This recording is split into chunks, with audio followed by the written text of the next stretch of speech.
আমরা যে সমস্ত ছাত্র পাঠাই বাংলাদেশ থেকে, আমরা মনে করি বিদেশে ভালো পড়াশোনা করে আসবে, পাঠাইলেন। আমরা মক্কা শরীফ, মক্কা ইউনিভার্সিটি, উম্মুল কুরা, মদিনা ইউনিভার্সিটি, মিশর আজহার, তাবুক ইউনিভার্সিটি, বড় বড় ইউনিভার্সিটিতে আমরা ছাত্র পাঠাই। যা ছাত্ররা বাংলাদেশ থেকে যখন গেছে, যাওয়ার সময় মৌমাছি হয়ে গেছে, বিদেশ থেকে মধু আনবে। কি আনবে বলেন? কি আনবে? মধু আনবে। কিন্তু 5 বছর, 7 বছর, 8 বছর, 10 বছর, 12 বছর পড়াশোনা করার পরে বাংলাদেশ থেকে যখন গেছে, মৌমাছির ভূমিকায় গেছে, আসার সময় ভীমরোল আর বল্লা হয়ে আসছে। কি হয়ে আসছে? ভীমরোল আর বল্লা। আনার কথা মধু, আনছে বিষ। বলেন, আনার কথা আনছে কি? সবার মুখে আনছে কি? বিষ। আনার কথা ছিল কি?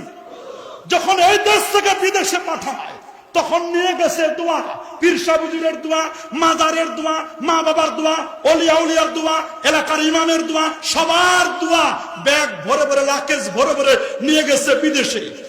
2 মাস যায়, 3 মাস যায়, 5 মাস, 6 মাস, 9 মাস, 1 বছর, 1.5 বছর। হুজুর দোয়া করেন, আকামা হয় না। কি হয় না? আকামা হয় না। হুজুর চাকরি পায় না, দোয়া করেন। যে না আকামা হলো, শুরু করলো আকাম। কথা বলেন। আকামা হইতে দেরি। আকামা হওয়ার পরে এখন ডলার পকেটে আসে, রিয়াল পকেটে আসে। 5 বছর, 6 বছর, 7 বছর পর যখন বাংলাদেশে আসে, তখন বড় বড় কম্বল, মোবাইল সেট, অমুকের জন্য গিফট, অমুকের গিফট, জায়নামাজ তো আনে না, এরকম কিছু গিফট নিয়ে আসে। আসার পরে ইয়ামাহা কুর্তা, জামা, টাকনুন নিচ পর্যন্ত, লাল রুমাল হযরত, এলাকার সব ময়লা সাফ। মসজিদে গেছে, মসজিদে যাওয়ার পরে দেখে হুজুরে রমজান মাস 20 টাকার তারাবি পড়াই, দোয়া পড়া। 20 টাকার তারাবি পেলাম না, এই বেদাত ছাড়ো, এই বেদাত ছেড়ে দাও।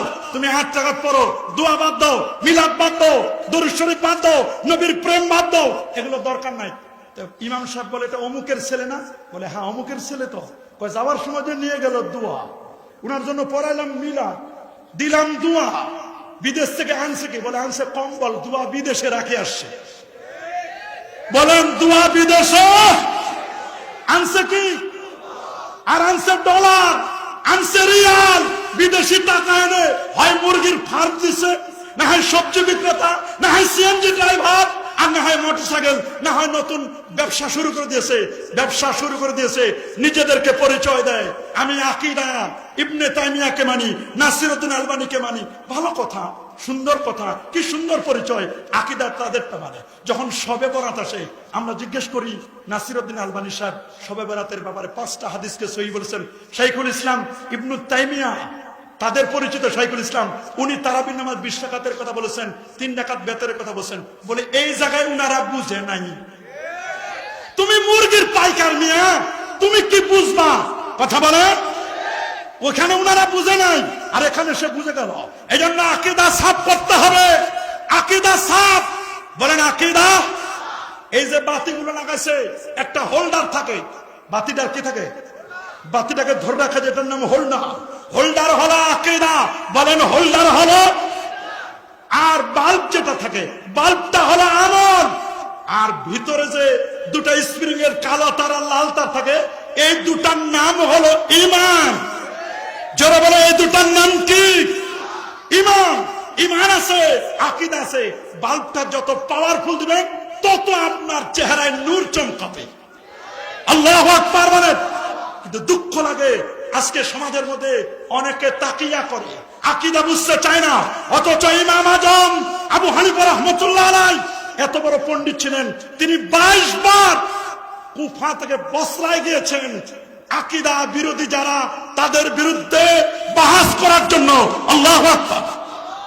আল্লামা আকমালউদ্দিন বাবরী রাহমাতুল্লাহ আলাইহি তিনি স্পষ্ট করে বলে দিয়েছেন তার কিতাবের মধ্যে, শরহ আকীদাত তাহাবীর মধ্যে, তিনি 22 বার ইমাম আজম আবু হানিফা আকীদার ব্যাপারে তিনি বাহাস করতে গিয়েছেন। আকীদা সাফ করতে হবে আমাদের। কি বলেন? আকীদা সাফ করতে চাই কি চাই না? আকীদার ইমাম 2 জন। বলেন কয়জন? আরো জোরে। একজন নাম ইমাম আবু মনসুর আল মাতুরিদি রহমতুল্লাহ আলাই, আরেকজন নাম ইমাম আবুল হাসান আল আশআরি রহমতুল্লাহ আলাই। এখন আকীদার ইমাম নিয়ে ভাগাভাগি চলে। বলেন না, আকীদার ইমাম নিয়ে কি আসল ইমামের খবর নাই, নকল ইমাম নিয়ে ব্যস্ত। বলেন, আসল ইমামের খবর নাই, নকল ইমাম নিয়ে অনেকে ব্যস্ত। মনে রাখবেন, এই সোনাকান্দা, সরসিনা, ফুরফুরা, আল্লাহর ওলিদের দরবার, সুতুরা, এগুলো আহলে সুন্নাহ ওয়াল জামার আকীদার উপর প্রতিষ্ঠিত দরবার। কথা বলেন, এই দরবারগুলোর দিকে যদি তুমি চোখ রাঙাইয়া তাকাও, মনে রাখবা বেশিক্ষণ তাকায় থাকতে পারবে না। পারবে না কি? জোরে বলুন। আমাদের আকীদা একেবারে সাফ, এক আকীদা, এক না, এক দিল, এক জবাহ, ये खैर की सादत, ये अमल, एक राह, আমার রাস্তা একটা।